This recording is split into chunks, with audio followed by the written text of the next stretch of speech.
Hit it, Phil. Can it be the breeze that fills the trees with rare and magic perfume? Oh, no, it isn't the breeze. It's Jackson time. La, da, da, da. Well, hello again. This is Buck Benny speaking. Welcome to another episode of the Jack Benny Radio Show. This is from 1947. It's the episode about the egg and I. And we have John Henderson here from This Day in Jack Benny. Hello. Right. And we have Kathy here, Kathy Fuller-Seeley here is our resident Jack Benny expert and also professor and just on top of it. Nice girl. All right. Yeah, that's right. That's right. I mean, I should probably, instead of always calling her Kathy, I should probably call her Professor Kathy or something. Please, no. Okay. Well, and I mean, we call each other kind of by our first names because no one calls me Your Majesty, even though they probably should. Well, Your Majesty, we should start doing that. Yeah, I think so. Your liege. Your liege. Yes, that sounds good. You're on the right page. Anyway, this Jack Benny Radio Show, we haven't in the 47s that we've been recovering had many that have had a parody of a movie of the time sort of thing, and that's so often the case with the Jack Benny Show that he does have these. And I think when I saw this, I was just excited that we get a chance to, one, talk about the egg and I, but also talk about just Jack's parodies in general and things. And I think this one's an interesting one in that the movie ties so closely into one of Jack's movies. It's similar to this and even has some of the same actors in it and things. A Jack's movie is, of course, Washington Slept Here. And it's if you like The Egg and I think you'll really enjoy Washington Slept Here because it's a fun movie as well. And it's one of those that's a little bit of the Green Acres sort of thing of going out and getting a country home that they have to fix up. And one of the two married couple, one of them is really excited about it and the other one's not that excited about it, and just kind of how that plays out. It also features the same actor on this. I'm trying to remember his name and things. Percy Kilbride? That's it. Percy Kilbride is in Jack's, and Jack's is from 1942, I'm thinking. So it precedes this by a number of years, but certainly wasn't as big of a hit at all as The Egg and I. The Egg and I was giant, and from The Egg and I, Percy Kilbride it's the introduction of Pa Kettle, and so we have Pa and Ma Kettle that have their own series. Marjorie Main, I think. Marjorie Main, thank you. That they have their own series of films from this. I do think for me, and I may not, my telling who's who and things is not always the best, but it always sounds like when I listen to this episode that it sounds like Marjorie Main that they've got to play her part, and it's not Marjorie Main. I'm 99% sure, but it just, the actress somehow sounds a lot like her, or at least reminds me of her the way she approaches things. So, and I'm sure Kathy will be able to tell us who. A woman named, Elvia Allman. So yes. A regular radio actress. A big radio actress that was in a lot of different things. Yeah. And so I get that. Anyway, let's get started and just go around the horn here. So Kathy, what were your takeaways or thoughts on this, or what are your thoughts in general about the movie adaptions that he does? Well, that's a great topic to pick up on because I love their movie adaptations. Yeah. If we go way back to the fall of 1932, Benny with Harry Kahn as his writer, they were credited with doing the very first movie parody on a radio comedy show when they did Grand Hotel. So this is part of a long tradition. Right. And I love learning behind the scenes about how the radio shows had to negotiate with the film studios that you couldn't give away too much of the plot. Right. Because, you would think that the movies would be delighted to have any kind of free publicity for their movie as possible. But the movies always worried that if you gave away too much of the movie plot on a radio show that no one would go to see, the movie. So there would have to be very careful. You could only mention the title and maybe you mention the stars, but you can't really mention the plot very much. And so that's kind of amusing to know their nervousness. Whereas today we would call it, intermedia marketing and think it's all good. So, and I also would put in a pitch for Don Wilson as a canary. I just happened to hear this one. I've been playing them on the car CD player as I go back and forth to school, and just a peep, peep, peep, and squishing a pig. It's delightful. I love that. It is a delightful episode. Now, let me hop on this just since you mentioned it. The first parody episode of a movie was Grand Hotel, you were saying. And I know that it's in one of your books, correct? I believe it's in your second volume. It'll be volume 2. Volume 2, right here. So pick up Kathy's books anywhere fine books are sold, but certainly Amazon has it. And it's a lovely book, and you'll get a chance to read that very first parody if you're into that. You're talking about Jack Benny's Lost Radio Broadcasts, Volume 2? Yes, I am. And it says it's by Jack Benny and Harry Kahn, which it is, but Kathy's the one who put it all together in a wonderful volume for us and has a wonderful introduction to it and little summaries of each episode, so you can see what it's about. That's the innovation that's due to Daryl Lance. That's the tremendous difference that makes Volume 2 what it is. So this is you should get this while you can, because this is the first printing, because Kathy tells me in the second printing on she'll get the fonts right, because of course John's font is somehow mistakenly the same size as my font, and we know that John's font should be like 0.4 and I should be like 24-point font to make it, to really symbolize the amount we've given to the project. So anyway, so John, what were your thoughts on The Egg and I? And yeah, I could tell by listening to this and other episodes sort of in this season that The Egg and I was a big hit, because they refer to it a lot. And it's interesting to listen to the radio show over the years, and they're doing these spoofs, and they're doing these obscure movies that you never heard of, and trying to figure out, was this a big movie or was this just the movie of the week kind of thing? So it seems like this movie was a big movie, and of course, as you say, it spun off the Ma and Pa Kettle series.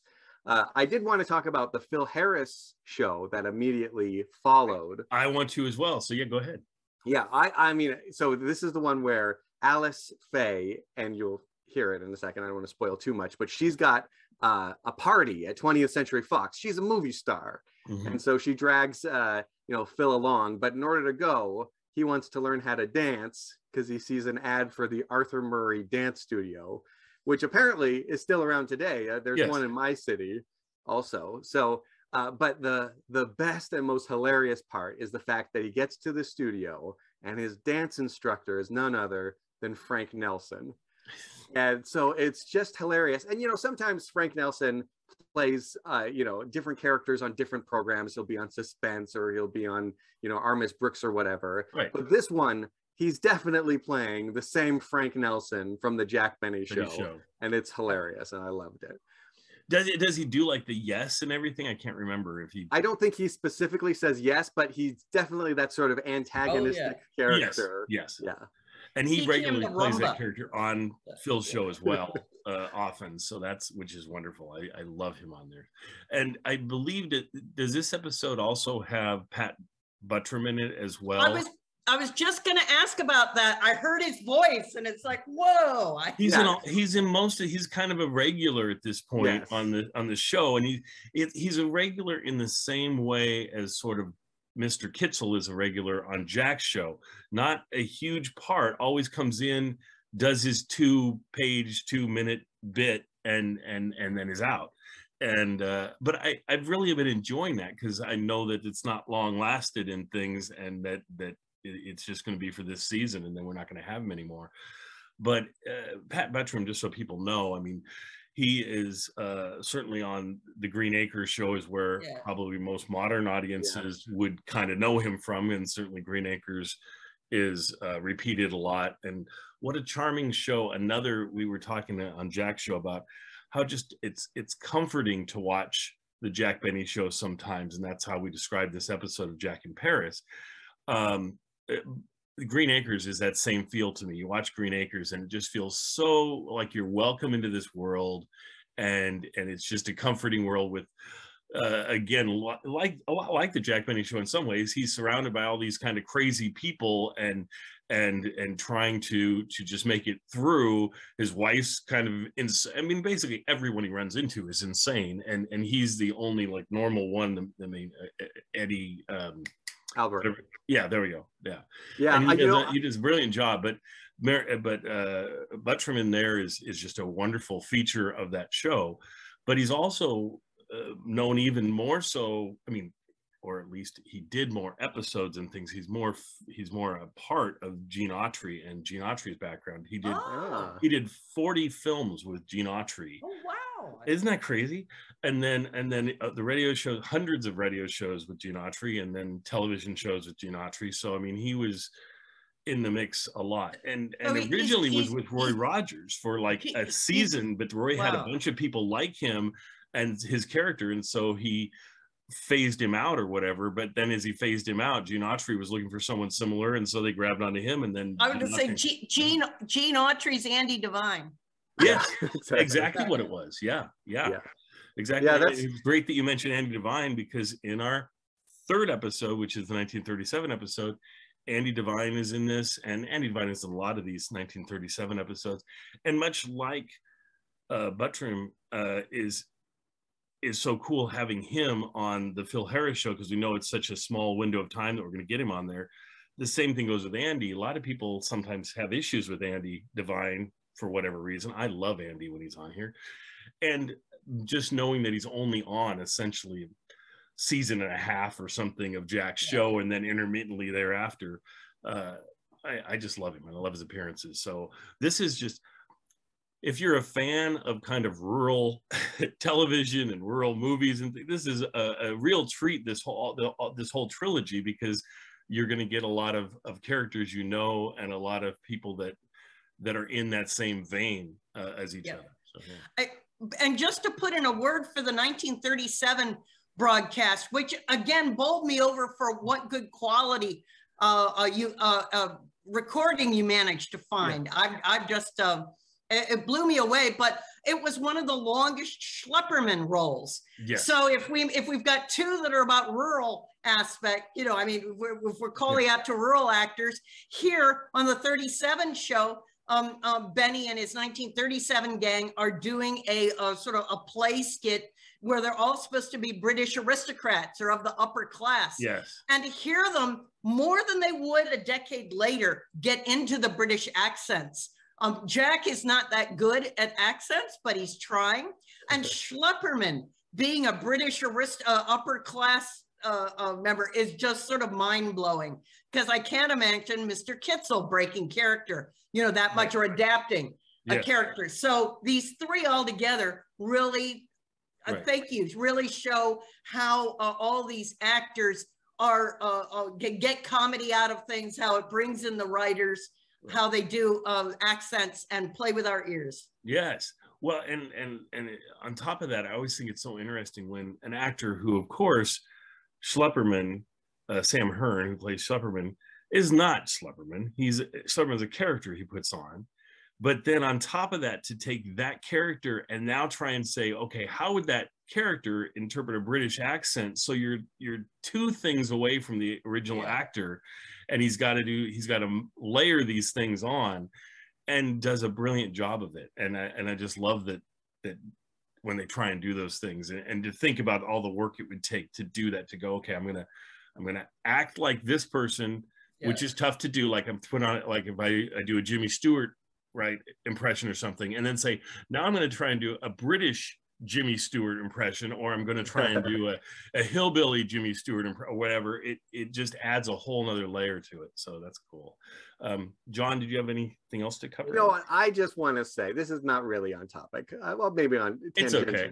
You don't always stay on topic. It's good. I love playing classic TV for my kids. Every day we do a show of classic TV, and some of the ones that they really latch onto are these sort of rural shows, like the Beverly Hillbillies, if it's in color, and Green Acres, and the first color season of Petticoat Junction.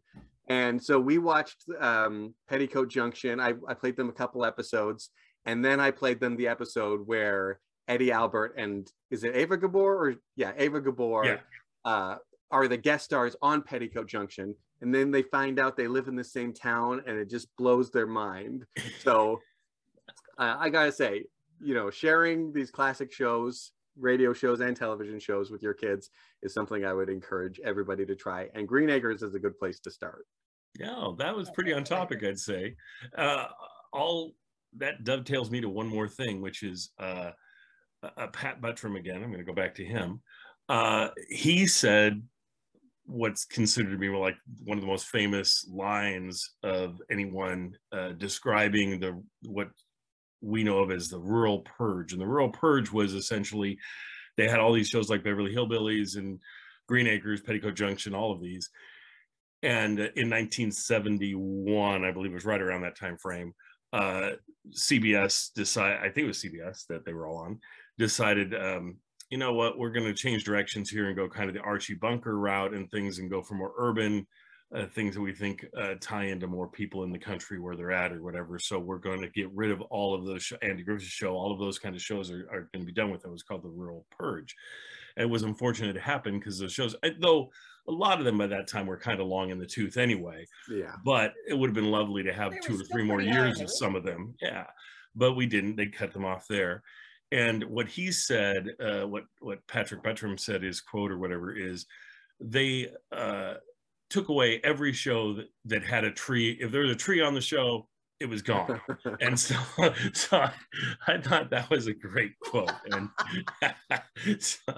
because it's essentially true. Anything with any kind of outdoor scenery was like, nope, that's gone. It's all going to be city based and things. And yeah, so I just thought it was a very creative way of expressing That's great. Yeah, they got rid of anything with a tree. So anyway, we'll enjoy this, and I hope you guys are going to have a great time with this.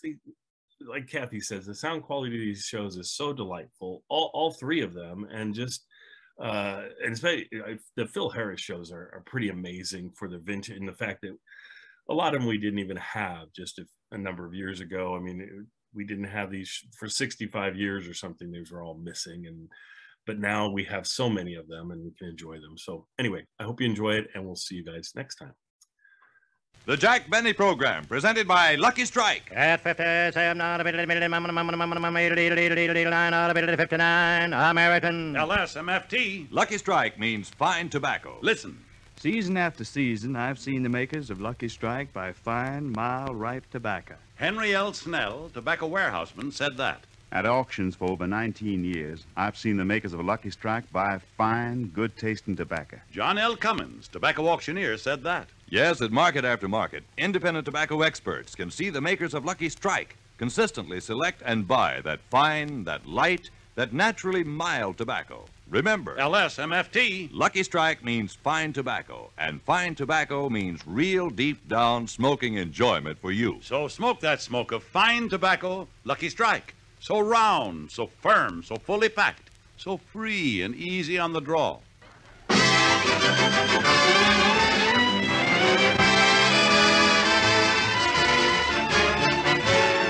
The Lucky Strike program, starring Jack Benny, with Mary Livingston, Phil Harris, Rochester, Dennis Day, and yours truly, Don Wilson.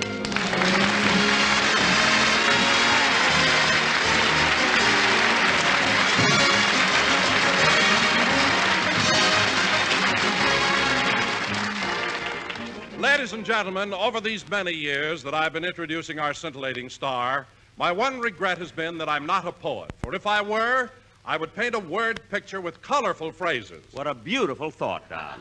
I can just imagine you a poet. Henry Wadsworth Fatfellow. Continue, Don. However, you don't have to be a Shelley or a Keats to... I'll get it down. Hello? Hello, Mr. Benny. This is Rochester.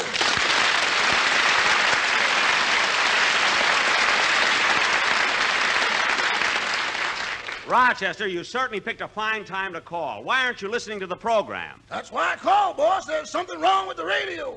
Oh, well, maybe there's a break in the electric cord. You know, the one that runs from the radio to where we've got it plugged in. I thought of that, boss, so I traced it. I started at the radio, went around the baseboard, up to the windowsill, out the window, across the driveway, through the hedge, and right to the plug on Mr. Coleman's back porch.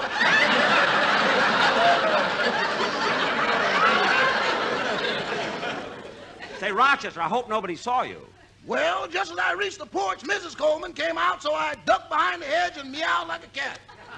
Did you fool her? I think so. She left 2 saucers of milk. 2? Yeah, one had a note on it. This one's for Mr. Benny.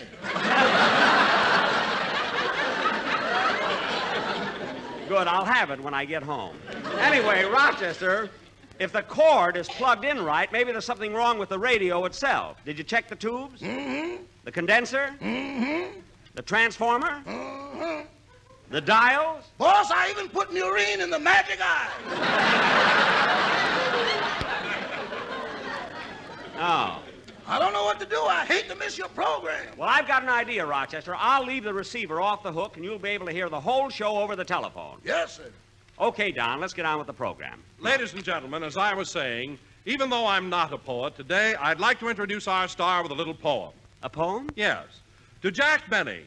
I love my boss, but he's so cheap. He only spends a slow buck. Slow buck? His suits are from Montgomery Ward. His hair from Sears and Roebuck. What? And here he is, Jack Benny.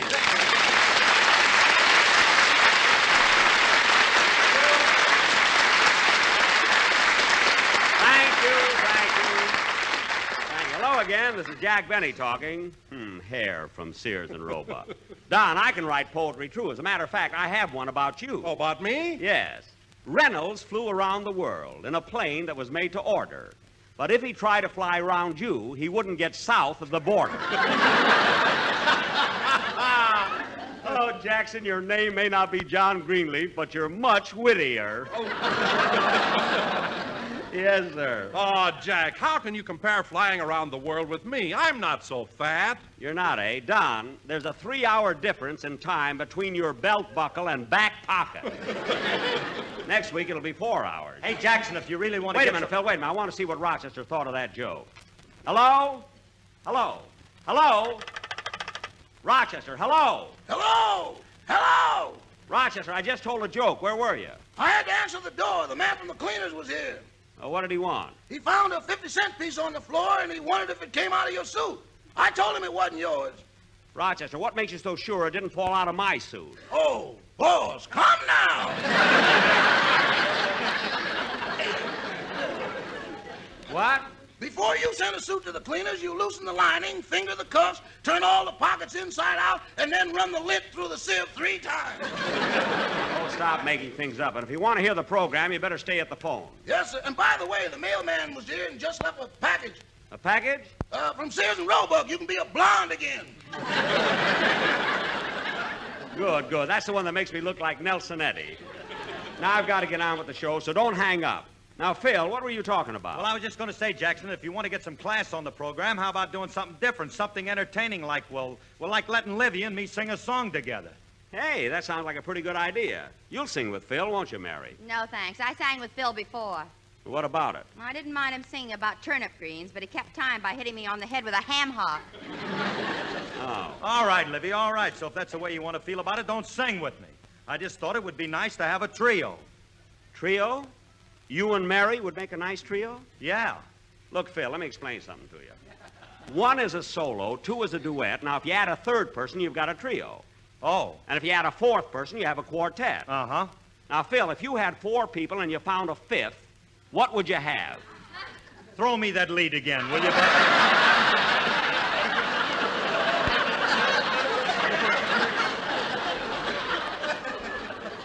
All right. If you had 4 people and you found a 5th, what would you have? A quintet. I fooled you that time, didn't I, Jack? Why, Phil, that's right. If you had a fifth, you'd have a quintet. Yeah, but they'd all be loaded. I knew it. Mary, I don't blame you for not wanting to sing with them. Phil knows absolutely nothing about music. I do, too. Phil, what you know about music, you could write on an ice cube with a branding iron. Believe me. What are you laughing at, Mary? Did you see the way the arranger has to write the music so Phil can read it? No, how? An eighth note is a diamond, a quarter note is a heart, a half note a club, and a whole note a spade. Phil, you have your music written out in diamonds, hearts, clubs, and spades? Certainly. How do you read it? Well, it's simple. Look, here, I'll show you. Now, look at this sheet of music. See? Well, that makes no sense at all to me. Sure it does, Jackson. Take this bar, for instance. Now, you see those notes right here? One right after the other? Oh, you mean the scale? Scale? What's that? What's that? Phil, what do you call this? That's a flush. A flush. Well, look, Phil, what about this next bar? It has two notes, then a space, and then two more notes. That's an inside straight. An inside straight. You mean you draw to it? If you play a violin, if you play a trumpet, you blow to it. Mary, stop helping us. Phil, if you want to play your music by cards, that's all right with me. But what's this king doing here? That's Petrillo. I should have known. All right. We've had enough of that. It's time for a song. Dennis. Oh. Dennis, what are you yawning about? I didn't get any sleep last night. My mother and father had a big argument. An argument? Yeah, it was all about you. My mother said you were a jerk. Then my father got up and said you were a great guy and a fine example of a man. Your father said that? May he rest in peace.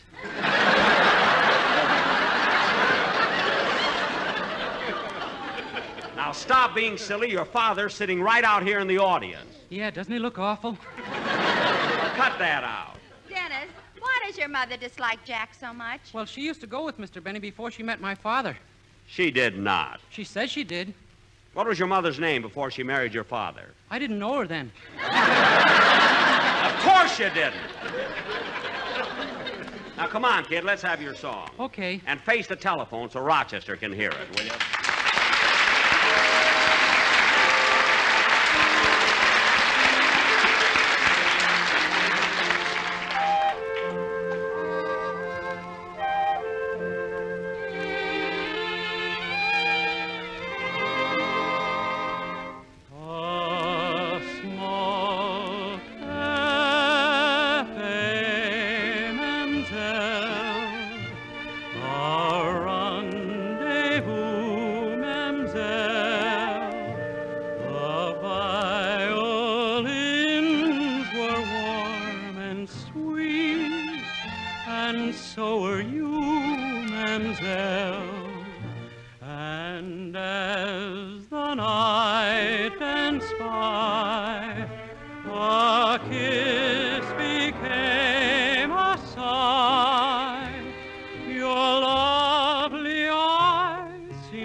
Just like wine does. No heart ever yearned the way that mine does for you. And yet I know too well someday you'll say goodbye. Then by all and so will I, Mamselle.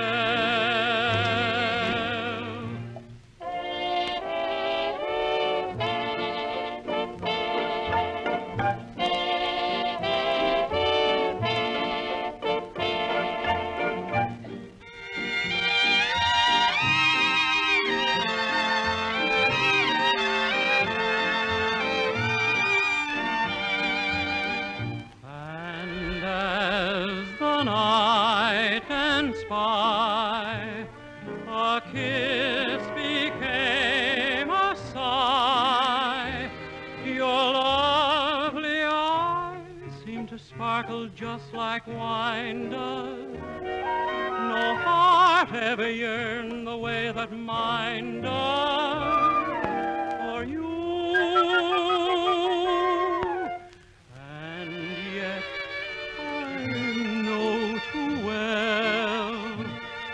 Someday you'll say goodbye, then violins will cry, and so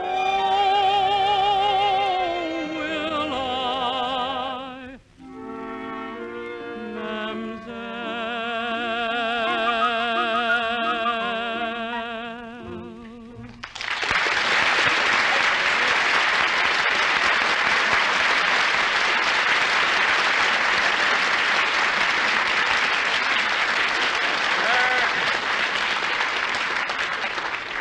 Like a moose needs a hat rack.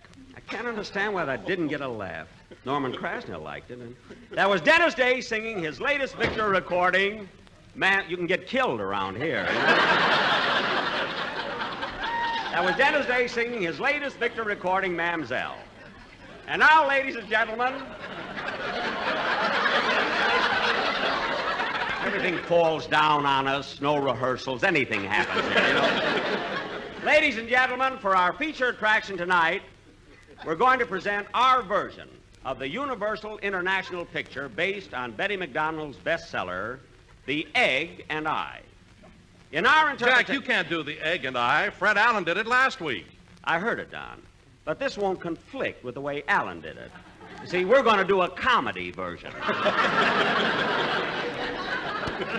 Anyway, folks, in our play tonight, I will be Fred McMurray, and Mary Livingston will be Claudette Colbert. What part am I going to play, Jack? Well, Don, the scene takes place on a farm, so you can play the part of our pig. Oh, Jack, every time you do a farm sketch, I play the part of a pig. I want to do something else. Well, what would you like to be, Don? A canary.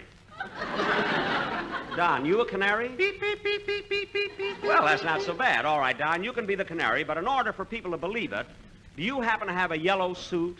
Yellow suit? No, I haven't. Oh. Well, why don't you step out in the street and put on a taxi cab? And now for... Oh, wait a minute. Before we start, I want to go to the telephone and see if Rochester's enjoying the show. Hello? Hello? How do you like that? Rochester! Put on the coffee, honey. Rochester, we're going to do a play, and I want you to hear it. Okay, you're the boss. And now, ladies and gentlemen, The Egg and I. As the scene opens, we find the newlyweds, Claudette and Fred, driving out to their new home.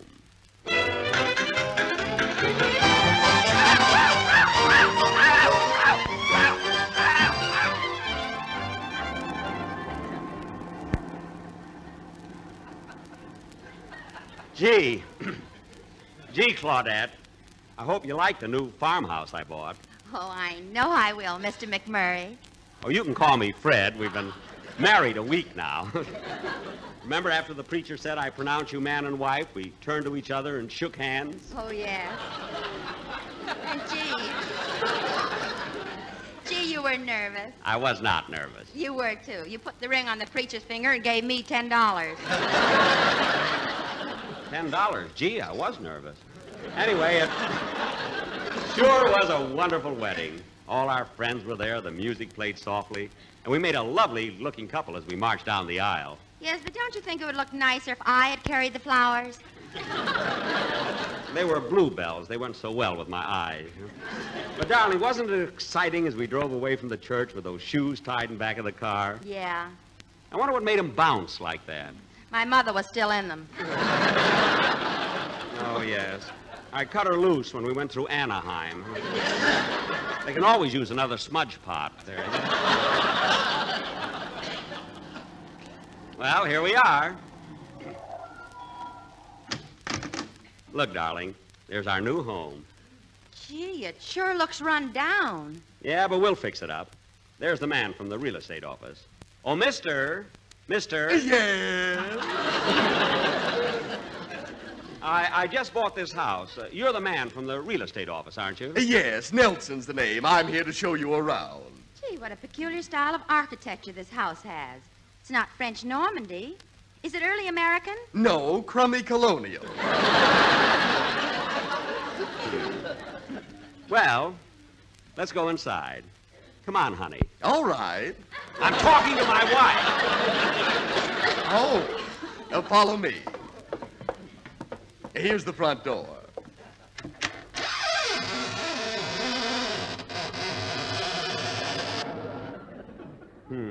A few quarts of oil will fix that.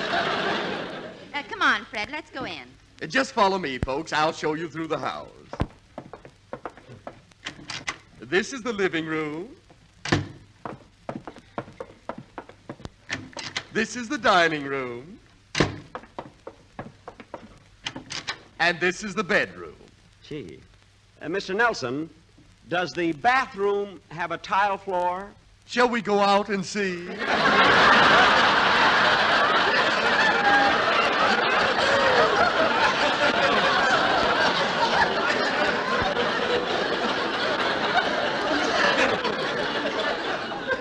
Oh. Mr. Nelson, I'd like to see the kitchen. Right through this door. There, isn't it a beauty? Well, I don't know. The stove looks very old and awfully dirty. Oh, that's just a little dust. I'll blow it off.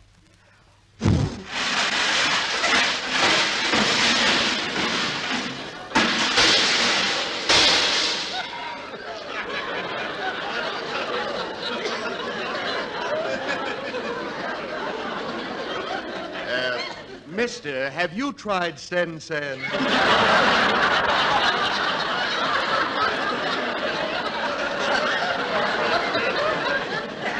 Never mind that.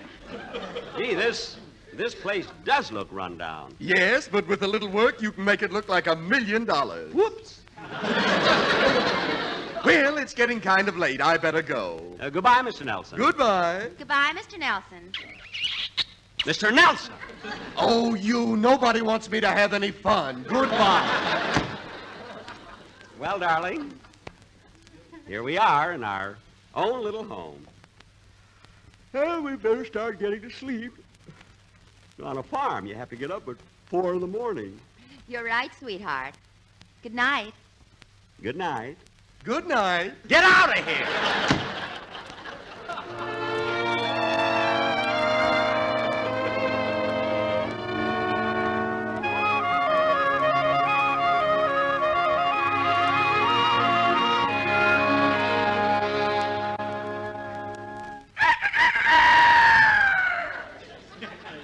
Darling.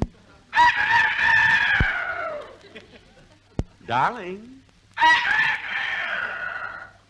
Darling, you're snoring. No, that's the rooster. It's morning. Oh. Well, you hurry and get breakfast ready. I'll go out and milk the cows. It's a good thing I slept in my clothes.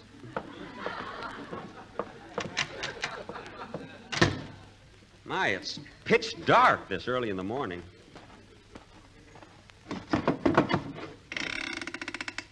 Now, where's that milking pail? Ah, here it is. Easy, bossy, easy. That's a good girl, bossy. Easy, bossy, easy. Gee, I can't seem to find... Uh-oh, wrong end.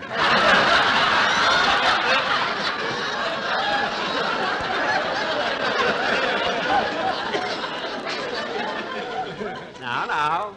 Easy, bossy, easy.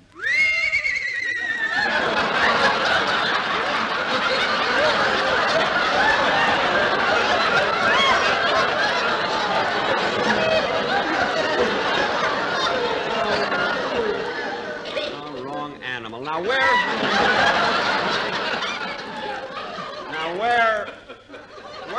where's that cow? Ah, there you are, bossy. Now hold still while I fix the pail and stool. There. That's a good girl. Oh, la, la, la, la.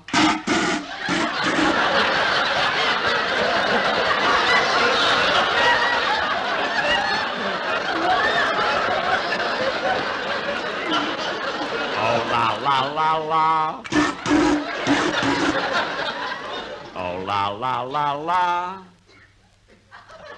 Oh, la, la, la, la. Better change. Oh, Fred, are you through milking? I'm not, but I think the cow is. Hey, Hey, what are you holding? Look, I just found it. It's a black kitten with a white stripe down its back. Well, shucks. If that isn't the cutest little... Kitty, have you tried Sen-Sen?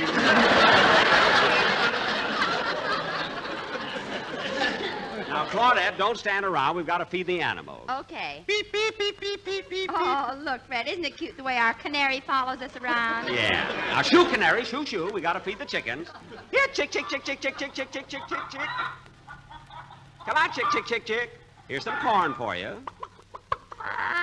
Oh, Fred, look at that hen sitting on the nest. Where? Oh, yes.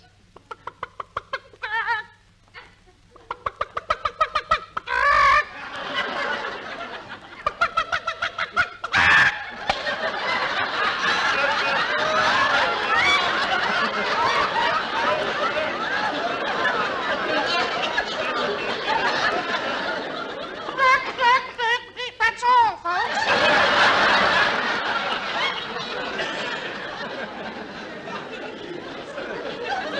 Gee, darling, now we've got breakfast. Well, I better get some oats for the horse, hay for the cow, and...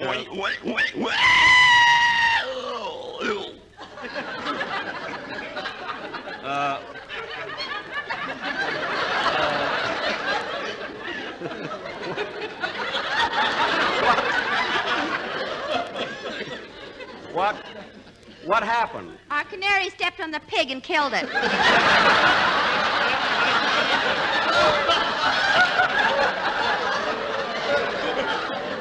Gee, that's too bad. What a canary.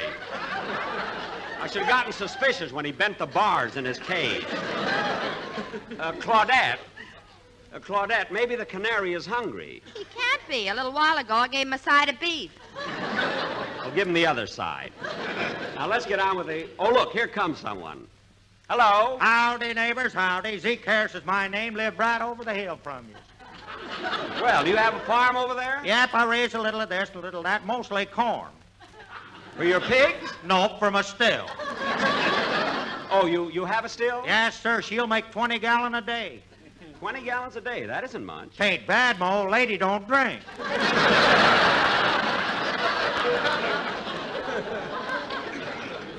We just moved in here, Zeke. How long you been living around this section? Well, now, let me see here. I moved here in 1918. That's 1947. That's 15 years. Wait a minute, Zeke. From 1918 to now is 29 years you've lived here. Well, we don't count the 14 years of Prohibition as living. Oh, got any children? Yep, I got 2 sons, but we ain't seen them since they run away with the circus. That was 10 years ago. Sure missed the boys.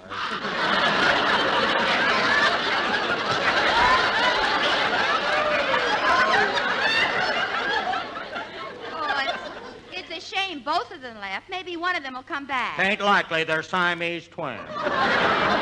Oh, Siamese twins, eh? Yep, they're pretty attached to each other. Oh, Zeke, if you just had a partner, you'd be another one of them Lum and Abners. By the way, Zeke, is that field over there part of your farm? Yep, that's the place where I raise the tobacco. That's my hired hands out there picking it. Where? Right over there.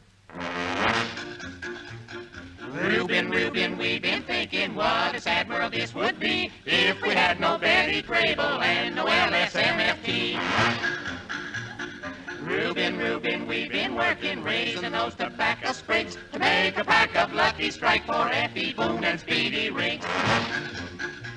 Well, once they went down to the city just to see a burly Q, they came back and brought a sample round and firm with eyes of blue. Reuben, we're not joking, makes no difference where we roam. We will always keep on smoking Luckies till the cows come home.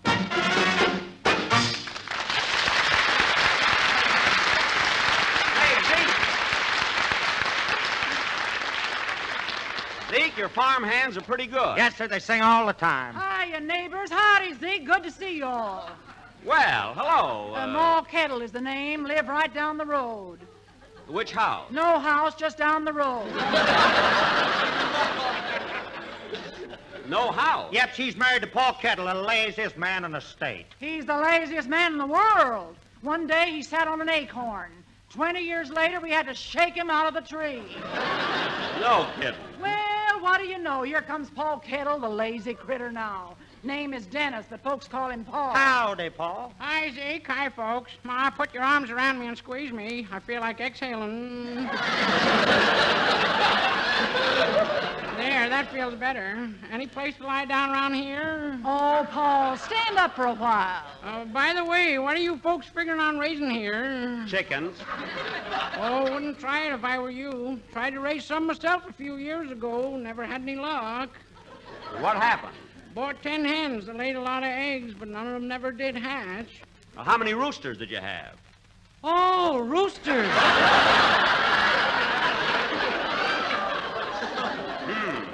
Well, I guess I better be going along now. Gotta go home and help my pig write a letter. Your pig writes a letter? Yeah, I just tell him how to spell, and he already has the pen and ink. Oh, Pa Kettle, you may be a hick, but... Why don't you finish? Too lazy.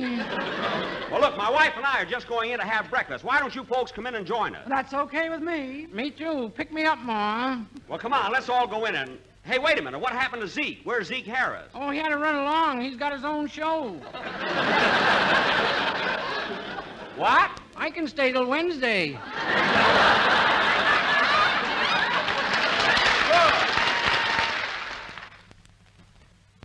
As you listen to the chant of the tobacco auctioneer, remember, LSMFT.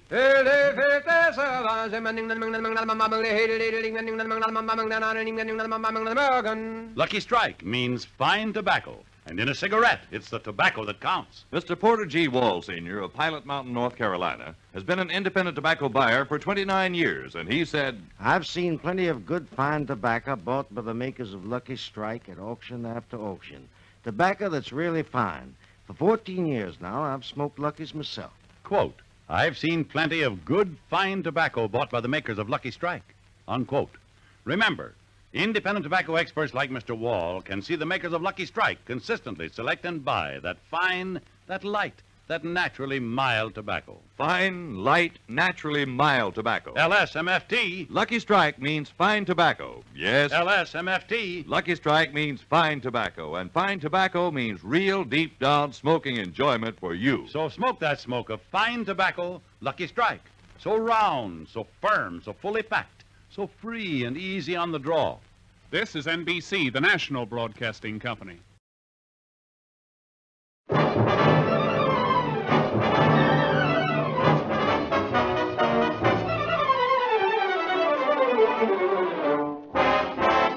Laugh a while, let a song be your style, use Fitch shampoo.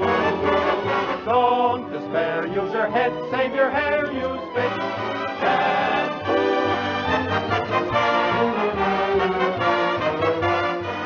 The F.W. Fitch Company, makers of Fitch Shampoo, presents The Fitch Bandwagon, starring Alice Faye and Phil Harris.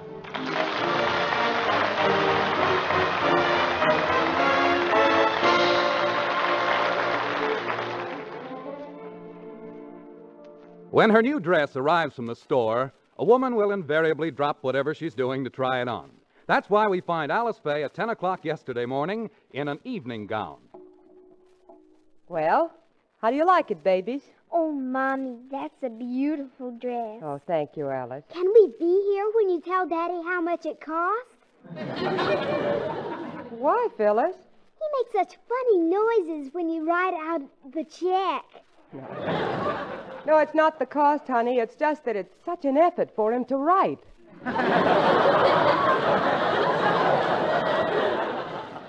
What's the new dress for, Mommy? Well, Alice, your daddy and I are going to a party tonight. A party? Are you sure your dress is the right color? Why, Alice, it's a beautiful shade of chartreuse. I know, but won't it clash with Daddy's lavender tuxedo? No. No, he doesn't wear that since the ostrich feather lapels started molting. Oh, so this is where you kids are hanging out. Oh, look at them, those pretty things. How are my three little blondes this morning? Ickle, Bickle, and Schmickle. Alice and Phyllis, you run along now. I want to talk to your father. All right, Mommy. Theo, come in here a minute. Look what I've got on. Oh, yeah. Yeah. You like them eyelashes better than your own?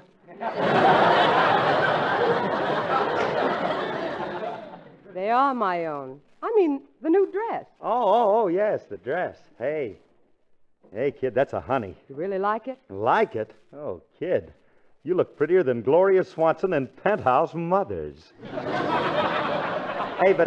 Look, this morning, why the new dress? Well, we're going to a party at the Beverly Hills Club tonight. A party? Mm-hmm. 20th Century Fox is giving a buffet supper and dance. Mr. Zanuck and all the executives will be there. Oh, honey.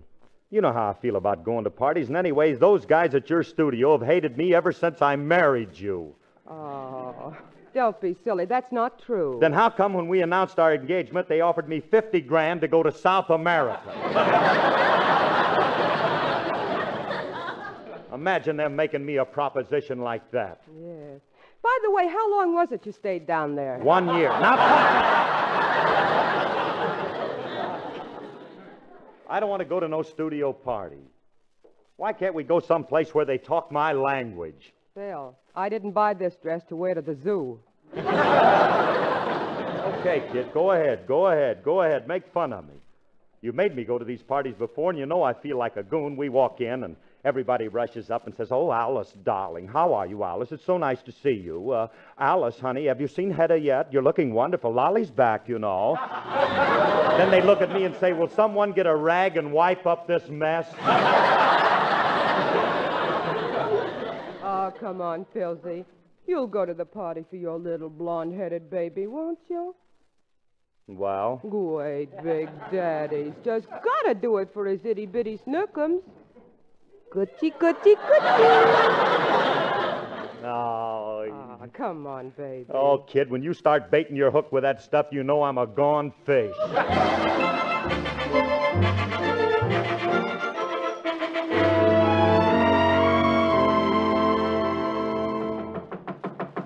Phil, will you get the back door? Oh, dear, I guess I'll have to get it. And I still have this evening gown on. Who is it? Me, Miss Fay, Julius Abruzio. I got your groceries. Here, I'll unhook the door. Thanks. Gee, Miss Fay, look at you. Wow, you're beautiful. Oh, thank you, Julius. Miss Fay, do you think a guy's whole life could change in 2 seconds? I don't know, Julius. Why? Well, when you opened that door and I seen you in that dress, all of a sudden the Lone Ranger didn't mean a thing no more.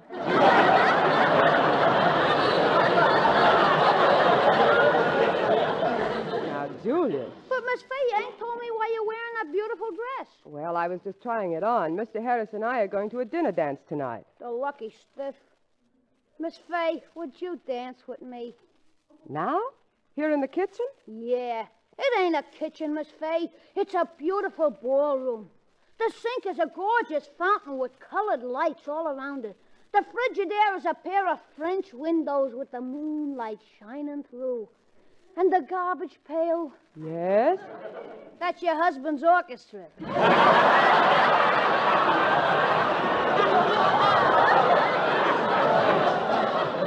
Goodbye, Julius. Farewell, soulmate. Oh, dear, I better get this dress off before... Phil! Yeah, what is it? The front door. Will you get it? I have to go up and change. Okay, honey, okay, I'll get it. Excuse me, Mr. Harris. Oh, Chicken. How are you, Chicken?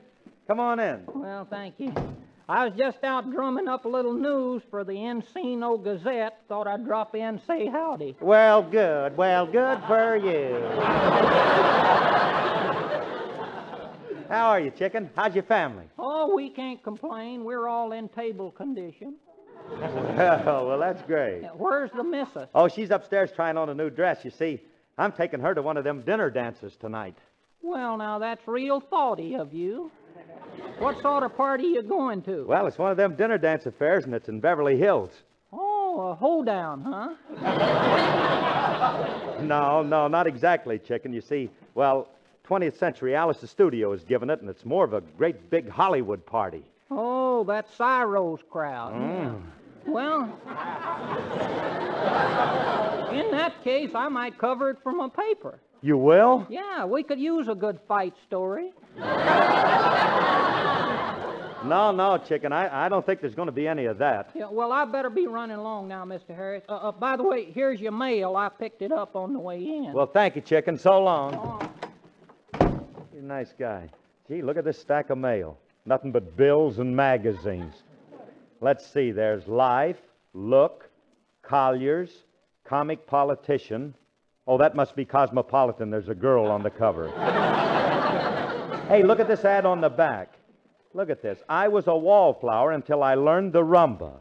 Miss B of Maplewood, New Jersey says, Arthur Murray transformed me from a shy, inarticulate girl into a posed, self-possessed young woman. Gee, if he could do that for her, what could he do with a lovely thing like me? Oh, Harris, this is for you. Hey, Alice. Hey, Goldilocks. What do you want, Phil? Oh, look, kid. Harris is going to Arthur Murray's. You're what? You heard me. He's going to transform me into a self-possessed young woman. Phil. Phil, what's this all about? You'll find out, Conchita. I got to beat it now. Look, I got a recording date downtown. But, Phil! Oh, South America, take me away.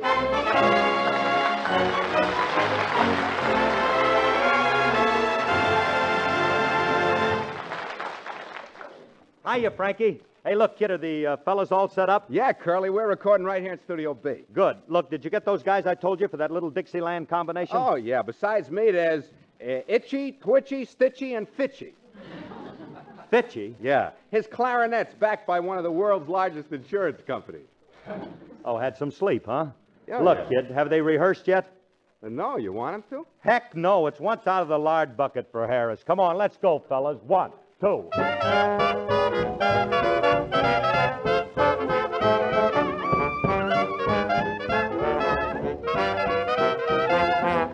Now, Bigfoot Joe was a so-and-so, just as mean as any man could be.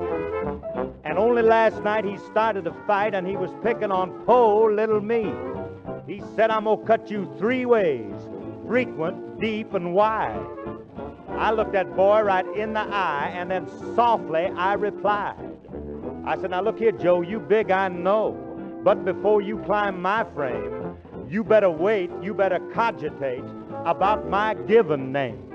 'Cause I'm George Washington, Abraham Lincoln, Ulysses S. Robert E. Lee. Now they've been long gone, but I keep thinking about the names handed down to me. Love, life, and liberty, they all are free, but there ain't nobody gonna mess with me, 'cause I'm George Washington, Abraham Lincoln, Ulysses S. Robert E. Lee. That's me, from the land of the brave and the free.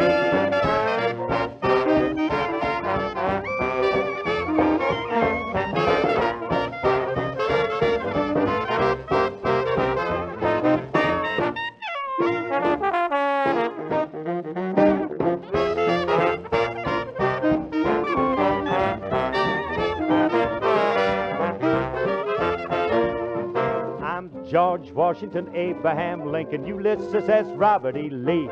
Now they've been long gone, but I keep thinking about the names handed down to me.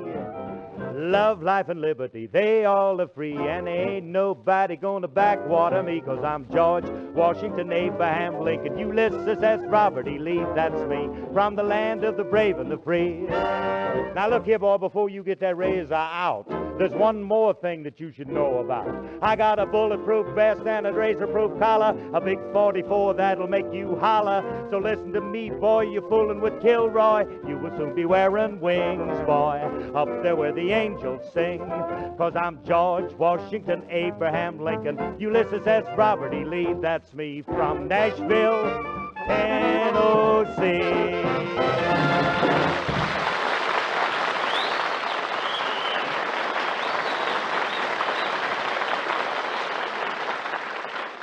Bodily exercise is important, and authorities agree it's just as important to exercise your scalp. The best way is by massage. The Fitch Company announces the new Fitch Scalp Massage Brush Combination for a limited time in the United States only at a tremendous savings to you. It's the famous Scalp Massage Brush Combination containing a rubber scalp massage brush scientifically designed with 86 flexible fingers to stimulate the blood supply. A 6-ounce bottle of Fitch's new Quinoil Hair Tonic blended from 5 essential oils to keep your hair well groomed, and a 6-ounce bottle of Fitch's Dandruff Remover Shampoo. Use the massage brush with Fitch's Dandruff Remover Shampoo for a reconditioning treatment that leaves your scalp invigorated, your hair clean and dandruff-free. Between shampoos, the rubber scalp massage brush can be used for a daily, vigorous scalp massage. Fitch's Dandruff Remover Shampoo completely removes dandruff at the first application under a money-back guarantee. This money-saving combination is available at your drug counters in a convenient carry-home package. A $1.60 value for only 99 cents. Ask for Fitch's Scalp Massage Brush Combination. And Fitch is spelled F-I-T-C-H.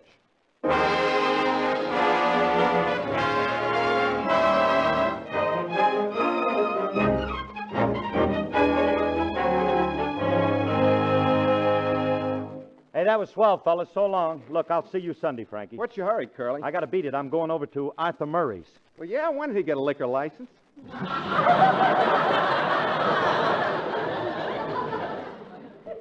Character. Look, I'm going over there and take some rumble lessons. Rumble lessons?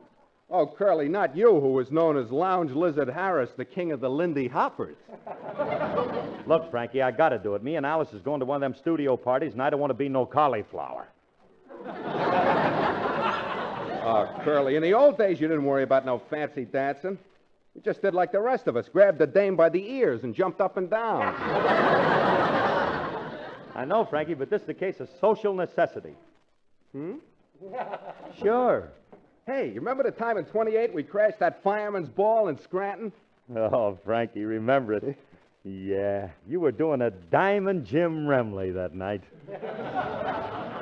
I what? Sure, around midnight I seen you drinking warm beer out of a fireman's boot. Yeah, then someone turned in an alarm. We grabbed a ladder, put it up against the hotel, and pulled 3 girls out of a 5-story window. Yeah. Hey, but Frankie, how come we got arrested? Curly, the joint wasn't on fire.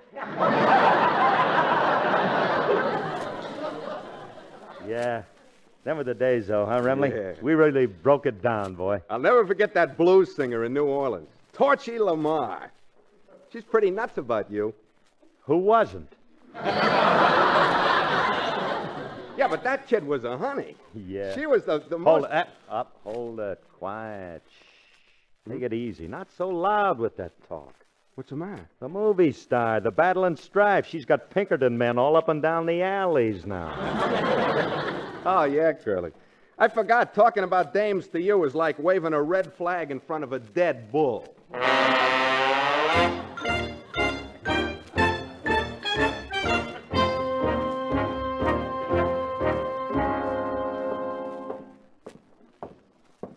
Well, here I am, Arthur Murray's. Si bon hey, la do di la cucaracha, la mosey, basso de la tutti. Oh, wait till I latch onto that rumba. Oh, Harris, you're going to put that Caesar Romero out of business. Oh, take me in here. Good afternoon. Are you Mr. Murray? No, I'm not. I'm the receptionist. Oh, well, I'm sorry. I'm Phil Harris. Could you recept me a couple of rumba lessons? Yes, Mr. Harris, your wife just called. Oh, she did? Yes, she wanted to make sure that you got the right teacher. Oh, well, gee, that's fine. Now, let me see. Oh, yes, your class is waiting in Studio 7. Studio 7? Which way do I Gugio? The first door to your left, right down the hall. Okay, honey. Hey, that receptionist wasn't a bad-looking chick, was she? Pretty cute thing. I hope I get a teacher as pretty as that. Oh, here's the door. Excuse me, is this Studio 7? No, this is the Legion Stadium, and I'm Man Mountain Dean.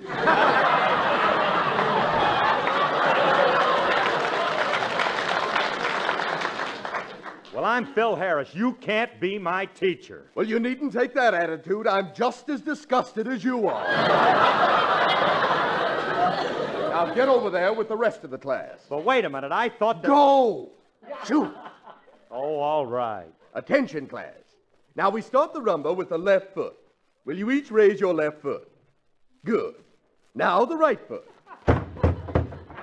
Mr. Harris, please just raise one foot at a time. Well, why didn't you say so? I'm sorry, class. You'll have to bear with me. We get one of these every moose mating season.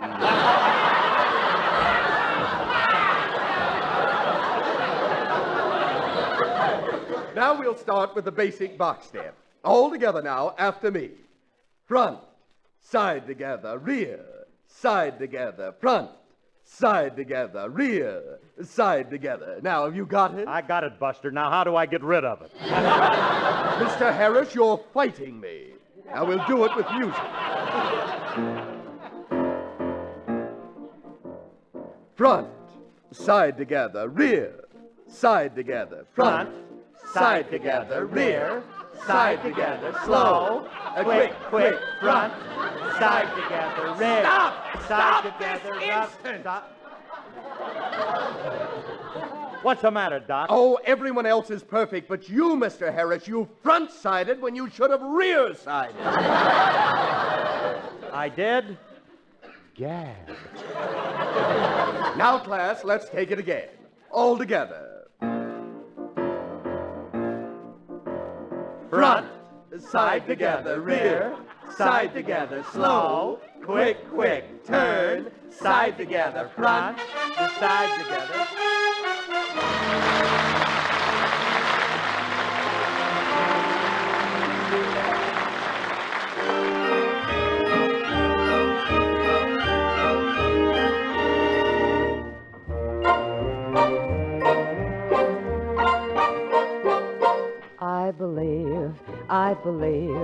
I believe in wishing wells, and I also believe in a lot of things the daisy tells. I believe that a four-leaf clover brings lots of luck, lots of joy, lots of happiness. I believe those things. And when it's Christmas, I believe in Santa Claus. Why do I believe? I guess that I believe because I believe, yes, I believe that dreams come true. If you'll wish for the dream by a wishing well, don't tell the wish or you'll break the spell. It may sound naive, but that's what I believe.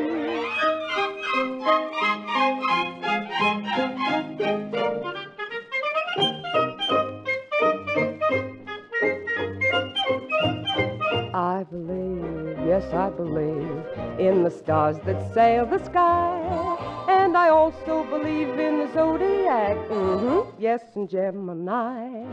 I believe that your luck will show again if you manage to borrow a rabbit's foot for your pocket chain. Aladdin had a lamp, he rubbed it an awful lot.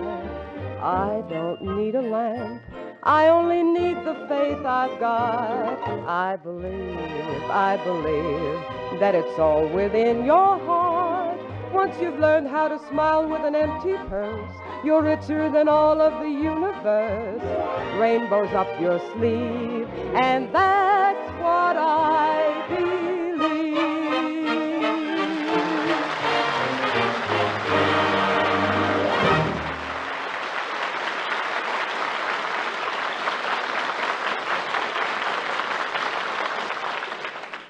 After spending the afternoon mastering the technique of slow, quick, Phil pronounced himself an expert at the rumba. And so later that evening, we find Mr. and Mrs. Harris driving up in front of the Beverly Hills Club for the studio party. Well, honey, here we are. Phil Harris, what's wrong with you? What do you mean? The way you drove down here, you were all over the street. Oh, I was practicing, kid. You know, I got the only Cadillac in town that can do a front side together in low gear coming down Wilshire Boulevard. Well, let's go in. The party's already started. Okay, honey, I'm ready. Phil, come over here in the light a minute. What's the matter now? I thought so. You wore your lavender tuxedo. And what's that underneath it? Oh, that? Oh, that's a rumba sash. All us South Americans wear them. Well, where'd you get it? I borrowed it off Frankie, the guitar player. Well, look what it says on it. Vote for Jack LaRue, city councilman. Yeah, ain't it pretty? Oh, brother, what an evening this will be. Well, let's go in. Oh, Phil, there's Harry. I haven't seen him in ages. Alice, darling, how are you? So glad you could come. You're looking charming. Oh, I'm looking charming, too. Thank you, Harry. My, it looks like everybody from the studio's here. Yes, the same old gang. Waiter, would you bring Miss Fay some punch? I'm her husband. Oh, yes, to be sure. You're the chap with the band, aren't you? That's right, Harry. Of course. How are you, Mr. Lombardo? Listen, I'm not... Come, Alice. We've got 1 million people over here just dying to meet you. We'll see you later, Guy. But Alice... Oh, let him go. Waiter, bring me some punch. I should have punched him right in the nose. That's what I should have done. Good evening. Oh, hello. You don't know me, but I know you. You do? Of course. You're Mr. Fay. Well, that's better than Lombardo.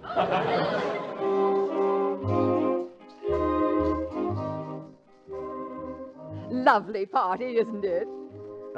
I hadn't noticed it. Oh, they're playing a rumba. Oh, are they? I mean, well, gee, let's get in there. Would you like to dance? Oh, I'd love to. Oh, my. You dance the rumba as though you've done it for years. Oh, sure, lady. I'm the guy who taught it to Arthur Murray. As I said to my daughter yesterday, dancing really keeps one young. Front, side together, rear, side together. What? Oh, I'm sorry. I'm sorry. What did you say? I said dancing really keeps one looking young. Oh, sure. Is this your first time at it? I beg your pardon. Slow, quick, turn, side together. Oh!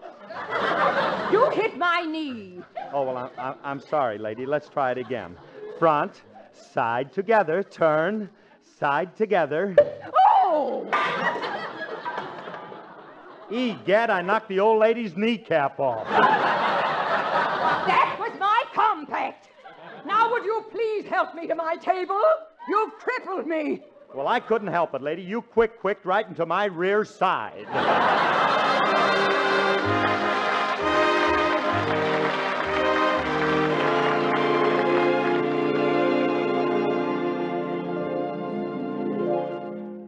Hey, Alice, what's the matter with you? Why'd you drag me out here in the lobby? We're leaving. The dance committee asked me to take you home. Home? What did I do? What did you do? You disgraced me. But how? Phil, how many women did you dance with this evening? Oh, I don't know. They all wanted me. About 15 of them. Why? Well, the whole 15 of them are in the powder room. Looks like the fracture ward at General Hospital. Well, can I help it if they don't know how to rumba? That's not the worst of it.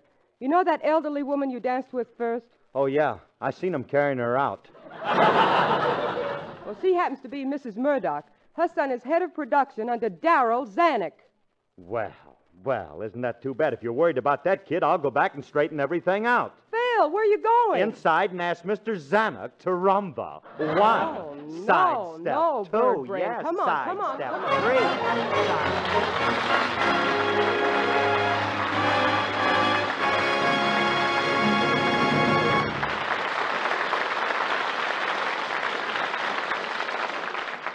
Phil will be back in just a moment. Almost everyone likes to do things the easy way, especially in maintaining hair health. That's why thousands are so enthusiastic about Fitch's rubber scalp massage brush. With its 86 flexible fingers, this handy massage brush provides a simple, more efficient way to stimulate scalp circulation. But it does even more, for when you use it with Fitch's Dandruff Remover Shampoo, you actually have a reconditioning treatment that tones up your sluggish scalp, leaves your hair clean and dandruff-free. You get both the brush and Fitch's Dandruff Remover Shampoo in the new Fitch Scalp Massage Brush Combination, available in the United States for a limited time only. This offer also includes the new Fitch Quinoil Hair Tonic, blended from 5 essential oils for perfect hair grooming. You get all 3 in the new Fitch Scalp Massage Brush Combination. First, the scalp massage brush. Second, a generous 6-ounce bottle of Fitch's Dandruff Remover Shampoo, guaranteed to remove dandruff.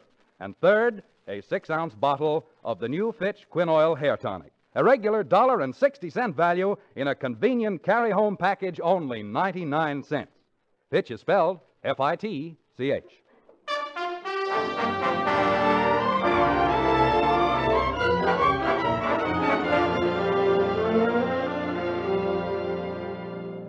Ladies and gentlemen, before we say goodnight, I'd like to say a few words to my Texas friends. Next Sunday, after our broadcast, Jack Benny, Rochester, Alice, myself, and a lot of outstanding Hollywood stars are coming down to do a benefit show for our friends in Texas City. Our first show will be Monday night, the 28th, in Galveston, Texas. And then Tuesday, the 29th, we'll be in Houston.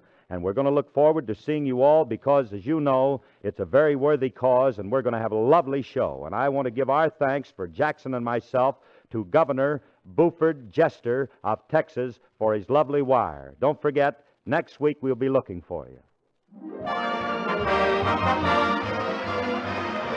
Daylight saving time becomes effective in certain areas next Sunday, April 27th. This may change the time at which the Fitch Bandwagon program is heard in your community. Please check your local paper for the time at which this program will be heard next week and each week thereafter. So tune in next week when the F.W. Fitch Company again brings you the Fitch Bandwagon with Alice Faye and Phil Harris.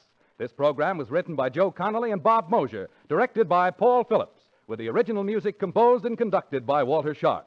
Included in the cast were Janine Roos, Ann Whitfield, Walter Tetley, Pat Buttram, and Elliot Lewis. Alice Faye appears with the courtesy of 20th Century Fox. Laugh a while, let a song be your style. Use Fitch shampoo. Don't despair, use your head, save your hair. Use Fitch shampoo. Get the new Fitch Scalp Massage Brush combination in the convenient carry-home package. A regular $1.60 value, only 99 cents. Contains 1, a 6-ounce Fitch's Dandruff Remover Shampoo, 2, a 6-ounce Quinoil Hair Tonic, 3, a rubber scalp massage brush. All three value $1.60. Special price for limited time only, 99 cents. Bill? This is NBC, the national broadcasting.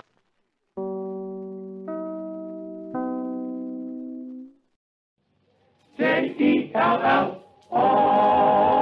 The Jell-O program starring Jack Benny with Mary Livingston and Phil Harris and his orchestra. The orchestra opens the program with Jamboree.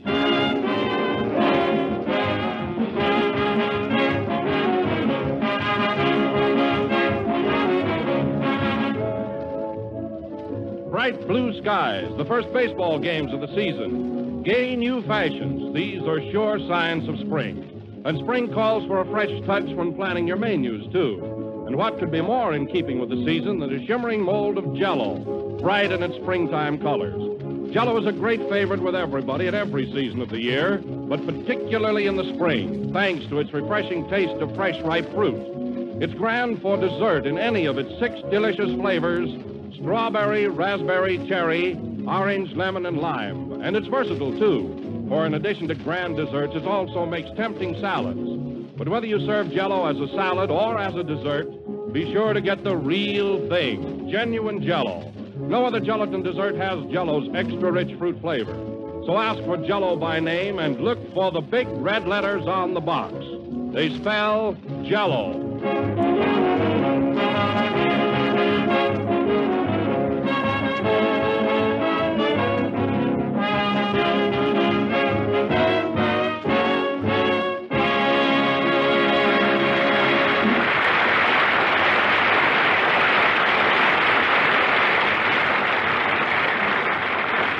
Jamboree from Top of the Town, played by Phil Harris and his orchestra.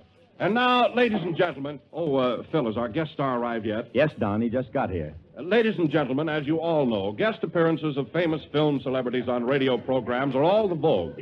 So contrary to our usual procedure, Jell-O brings you this evening a personality whose meteoric rise to film stardom has been nothing short of phenomenal. It is my pleasure to present that famous Paramount star and romantic screen lover, Mr. Jack Benny.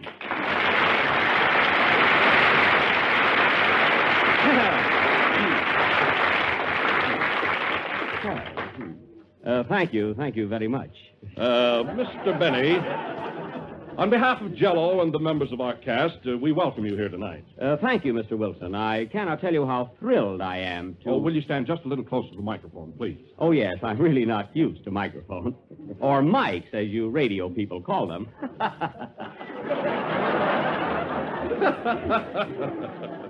Now, Mr. Benny, I'm sure that our listeners would like to know something of the more personal things about you and your sparkling career. Well, I'll be only too glad to oblige. Because I want my public to know the real me, R-E-A-L, as well as the real me, R-E-E-L. Now, Mr. Benny, of the many, many pictures you have made, which one do you personally think you excelled in? All of them. Hello, Don. Oh, hello, Mary. Oh, Mary, we have a guest here with us tonight. Jack Benny, the famous film star. Jack Benny? Oh, boy. Gee, what a surprise. I can't get over how much he looks like Gary Cooper's chauffeur. Silly girl.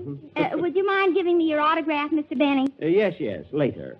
Oh, well, don't bother learning to write just for that. Well. Mary, please. Now, Mr. Benny, here's a rather intimate question, and you can answer it or not just as you please. Go right ahead, Mr. Wilson. Is Jack Benny your right name? Yes, condemned. I see. And what was it before you condensed it? You mean my family name? Yes. If they ever put that in lights, Neon would declare an extra dividend. Now, Mr. Wilson, I didn't come here to be ridiculed. You know, Mr. Benny, I saw your last picture, College Holiday, and I thought you were marvelous when you made love to Martha Ray. Well, thank you. Did you like that scene? I'll say. Is Martha Ray's mouth as big as it looks on the screen? Big. That's where they made Lost Horizon. Oh, you're spoofing, Mr. Benny. Well, I think a little humor adds spice to an interview. Now, getting back to our little tete-a-tete, what is your next starring vehicle? Well, of course, Mr. Wilson, this is entre nous, meaning between us. But they are seriously discussing me for the lead in Gone with the Wind. Gone with the Wind? Yes, but I can't quite see myself as Rhett Butler. Can you? No! That's what I thought. Now, Mr. Benny, there's one more question that ladies in particular would be very much interested in. Do you mind telling us your age? What was that? Do you mind telling us your age? I'm just 31. He minds. Mary, please. Somebody has a cue. Yeah, that's your cue right there, Jack. And the line starts out, it's all right, Mr. Wilson. No, that's hello, fellas. Huh? Oh, is that on? Oh, we of the cinema can take it. Mine is scratched out. Mine is scratched out. Good on you. Scratched out, John. I'm sorry.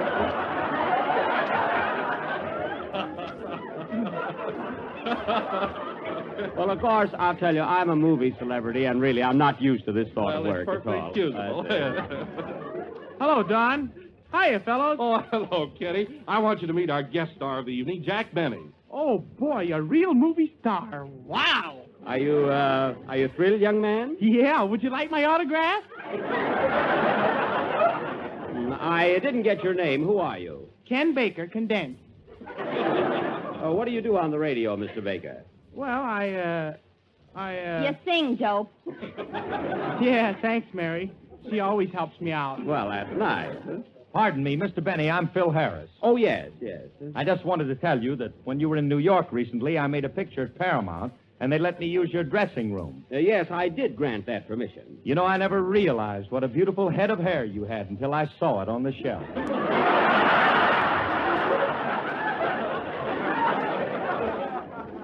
That was my chess piece. I was making a test for Tarzan.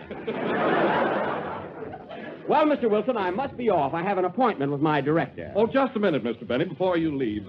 Would it be too presumptuous if I asked you what your favorite dessert is? Well, the first letter of my favorite dessert is also one of my initials. That might be Jell-O. It better be. And I am partial to each one of the 6 delicious flavors. Do you look for the big red letters on the box? Do I? Intently.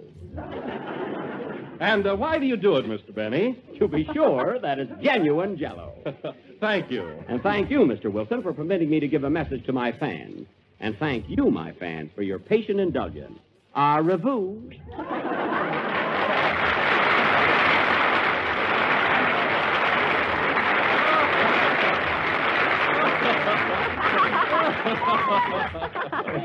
Say, Don, wasn't Jack silly to do a thing like that? Yeah. Hey, was that our Jack? Oh, play, Phil.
From Turn Off the Moon, played by Phil Harris and his orchestra. Wasn't I crazy, folks, pretending to be a guest star on my own program? You didn't fool me. I know, Getty. But the reason I did that was because I was guest of honor at Phil Harris's opening Tuesday night at the Coconut Grove, and I didn't get a chance to say anything. In fact, I wasn't even introduced. I'm sorry, Jack. And another thing, Phil, you should have seen the table you reserved for me. What was wrong with it? Well, there was nothing wrong with the table, but the location. I finally had an argument with the head waiter about my check. You did? Yeah, he wanted me to pay a California sales tax, and I was sitting in Arizona.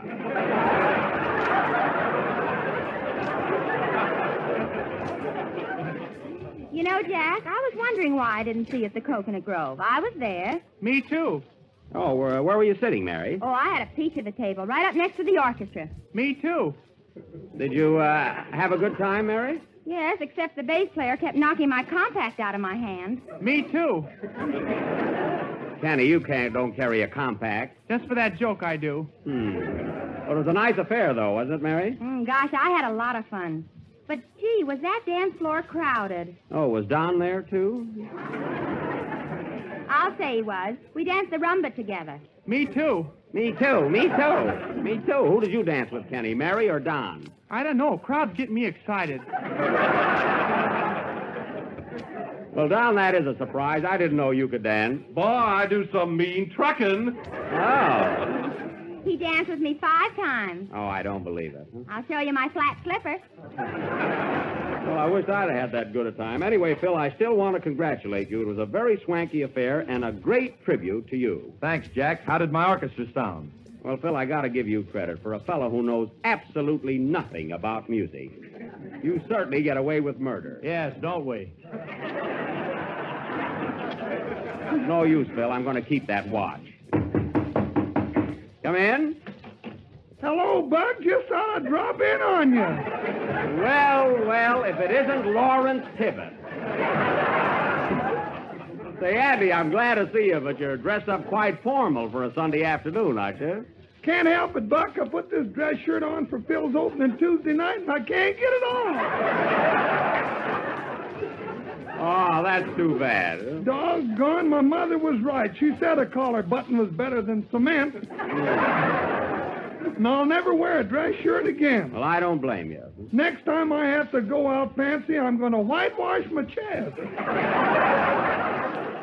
Say, that's a great idea. So you were at the Coconut Grove, huh, Andy? Yep, and I had 2 dances with Mary. Didn't I, Mary? Yep. Well, the place was kind of crowded, wasn't it? Crowded. I fell down 4 times and never hit the floor.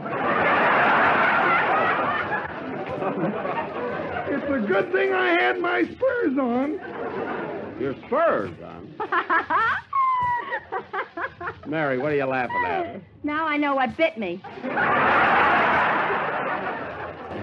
Well, Andy, come here. While Kenny is singing, I'll try to get your dress shirt off. You won't catch cold, will you? No, I got a Mackinac on under it. Oh, well, come here. Sing, Kelly.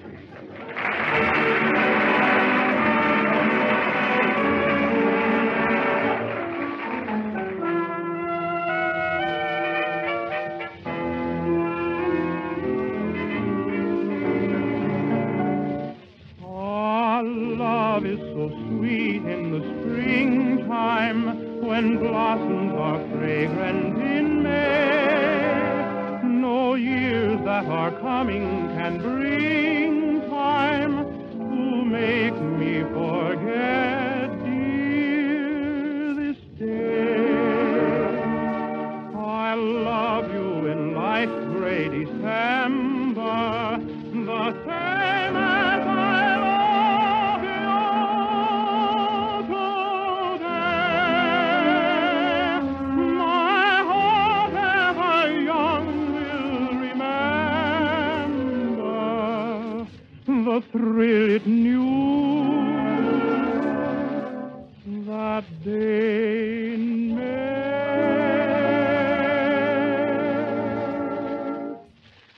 Sweetheart, sweetheart, sweetheart, will you love me ever? Will you remember this day when we were happy in May, my dearest one? Sweetheart, sweetheart, sweetheart, though our paths may sever, through life's last change ember,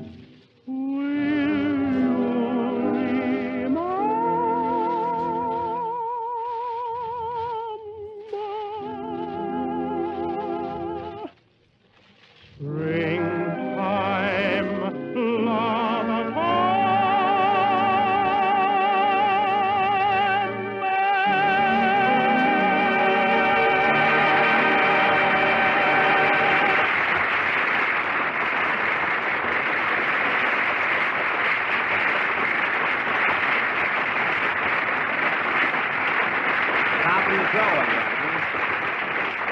That was Will You Remember, sung by Kenny Baker. And tonight, Kenny, just for a change, I'm not going to tell you how good it was. That's right. No, Oh, you can't be spoiled, Kenny. I can't, eh? Yeah. This morning I was singing in my backyard and 2 robins applauded.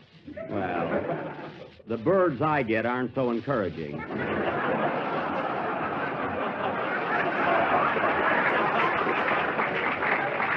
No, sir. Especially that one in Cleveland. Quiet.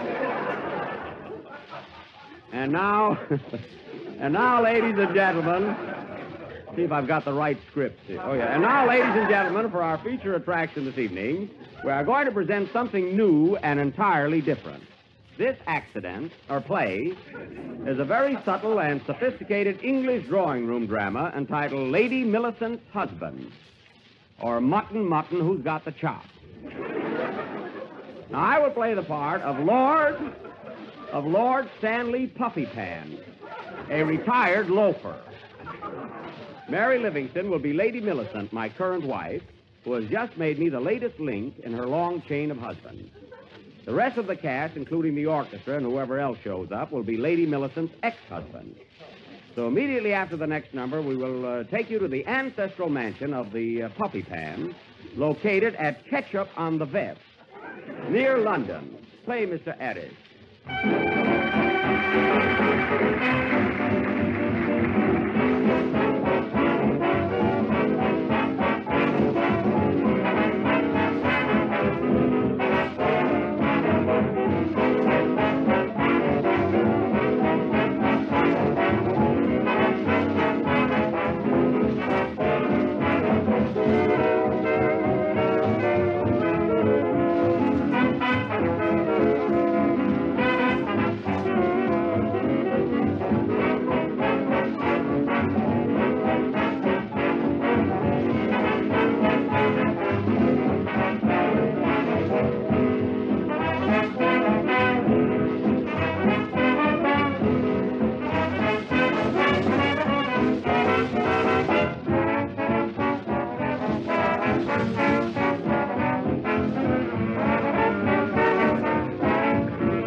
Lou, played by Phil Harrison as orchestra. Now for our English drawing room drama, Lady Millicent's Husband, or Tea for Too Many. As the curtain rises, we find Lord Puffypan in the drawing room boring himself for a change. Everybody all set? Kitty-o, rather, and pip-pip. Pip-pip. Hooray! All right, let's go. Remember your accents, fellows. Curtain, music.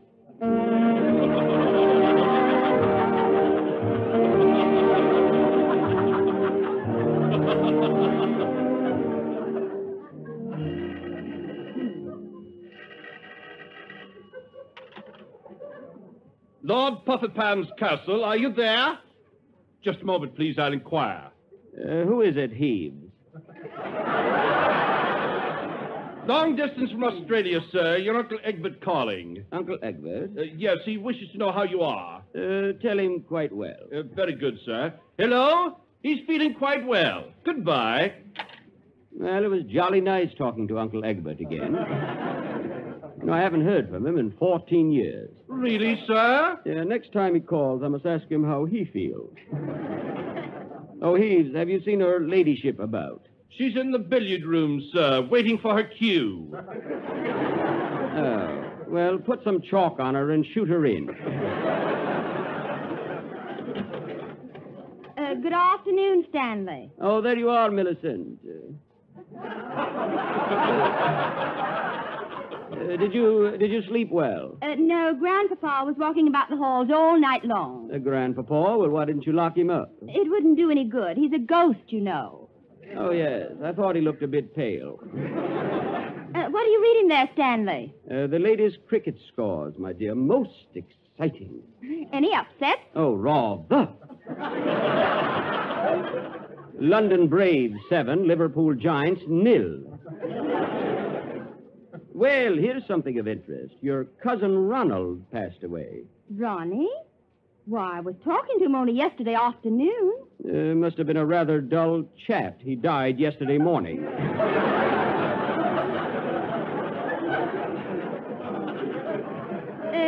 Let me see that article. Well, the least they could have done was to keep it off of the amusement page. Right-ho. He never amused me. I wonder how they could tell he was dead. Oh, they have a way, I suppose. I say, Millie, look at this. You're rich. Your cousin Ronnie has named you his sole heir. Did he have any money? Oh, scads of it. Isn't that wonderful? Let's send flowers. Pretty ones. Announcing Sir Philip Harris Algernon Chatsworth, Knight of the Baton. Philip? Well, who can that be? You were married to him, remember? Oh, yes. Hello, Philip, my first love. Millicent, so glad to see you, my dear. Philip, old thing, how are you? Hop hole and ripping. Sounds like a parlay.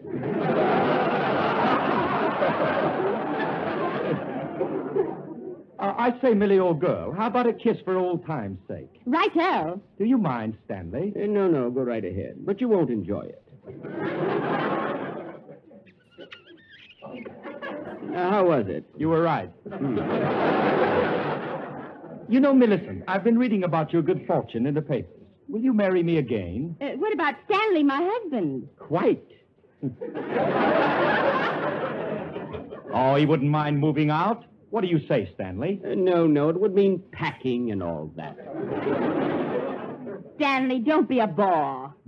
Come, Millie, what do you say? I'll think it over, Philip. Have some tea. Oh, thank you.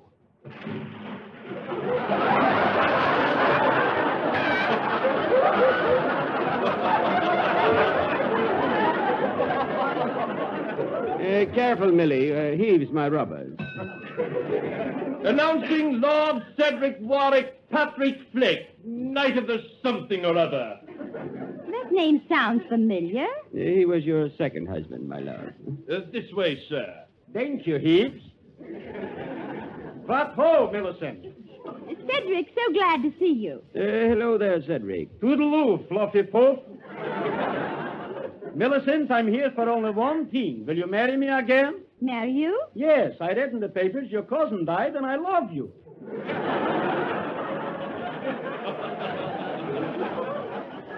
But, Cedric, I already have a husband. Rather. You call this a husband? Oh, Millie, you can't jilt me for this fellow. He's so uncouth. Uncouth, he calls me. I want you to know my ancestors came over from America on the Mayflower.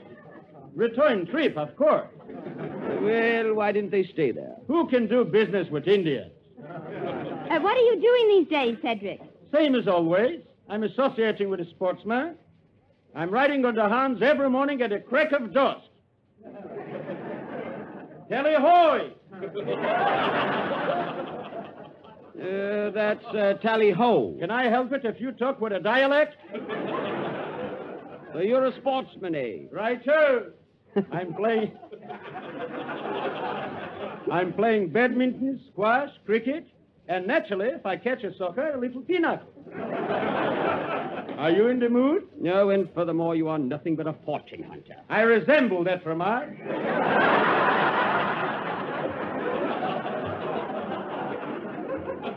And another thing, are you by any chance incinerating? Then you really don't want to marry me just for my money, Cedric? Naturally not. If I'm proposing to you just for your money, I hope I drop dead this minute. Oi, hold it! What's the matter? I forgot to cross my fingers. Oh, this is all so terribly confusing. I wish Cousin Ronnie hadn't left me all that money. Announcing Sir Jello, Knight of the Strawberry, Earl of the Raspberry, Duke of the Cherry, Orange, Lemon, and Lime. Look for the big red letters on his coat of arms. Sir Jello? Who's he? Oh, no one, milady. Just a figment of my imagination. Oh. Announcing Sir Andrew Oliver Archibald Clambake. Oh, Andrew. He was my sixth husband. Correction, 7th. Oh, you're always counting that midget.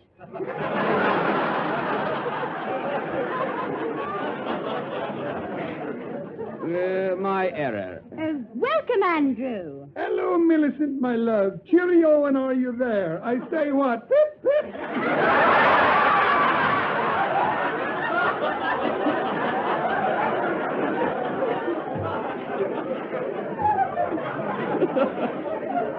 Andrew, I haven't seen you in years. Hello, Andrew. Hiya, Buck. Shut up. I say, where have you been all these years? In the cinema. Hollywood, you know. And how do you like the cinema, Andrew? Well, at first my English accent got me in Dutch. They laughed at me. Those beastly Americans. What sort of roles did you undertake? Cowboy parts, mostly. You see, you should see me rope a steer. A steer? What's that? Well, look at me and add 3 pounds.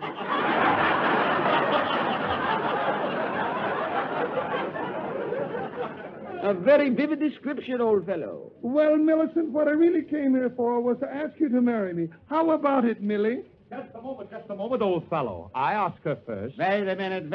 I'm in this sweepstakes, too. Come on, fellows, let's be dignified about this. After all, I'm her husband, and we all want her money. So let's draw straws for her and it. Right-o. Me too. Thieves, you're not in this. Fetch me the broom. I want some straws. Now, we all agreed to this method. Yes, right. See who that is, Eves. Yes, my lord. My word! Steve, what's wrong? Bless my soul, it's your cousin Ronnie. Ronnie? Ronnie? Hello, fellows. What's the excitement? Ronnie, old man, you're alive. Am I? Of course you are, confounded. We read in today's papers that you were dead. I read that, too, and it darn near killed me. Well, Millicent, after all, you didn't get Ronnie's money, but you still have me. Yes, drat it. Hey, what about us? What am I here? Them folks keep together. I won't.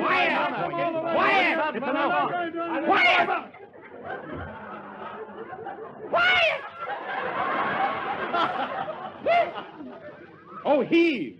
Yes, my lord. Take the broom and sweep these tramps out. Playboy.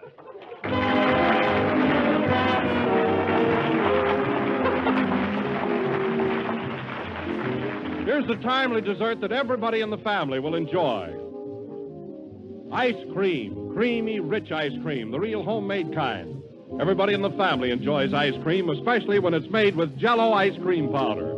You can now make delicious ice cream with the old-fashioned flavor more quickly, more easily, and more economically than ever before. And you can make it right in the freezing trays of your refrigerator. Just combine a package of Jell-O ice cream powder, some sugar, milk, and cream, and you'll soon have a quart and a half of smooth, rich, mellow ice cream. Or, if you prefer, you can make ice cream with Jell-O ice cream powder in an ordinary hand freezer and get the same delicious, creamy results. So ask your grocer tomorrow for Jell-O ice cream powder. We're a little late, so cheerio, folks.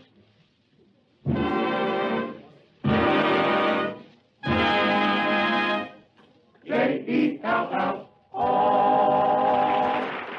The Jell-O program comes